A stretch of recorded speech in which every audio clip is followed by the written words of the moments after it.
So this is lithophone, xylophone made out of granite. So while playing, make sure you play in the center and not on the part of the edge. Spread your fingers, place your hands like this, rub it slowly front and back like this, slowly. The more gentle and slow you rub, the more sound increases.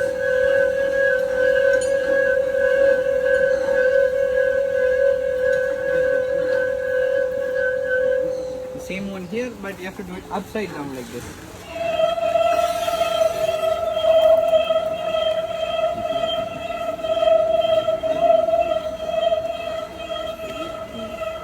And that one is ringing stones. You have to collect the stones from here. You put it. Collect the stones and put it on top. So you started from the rubbing stone, right? Okay. So you also.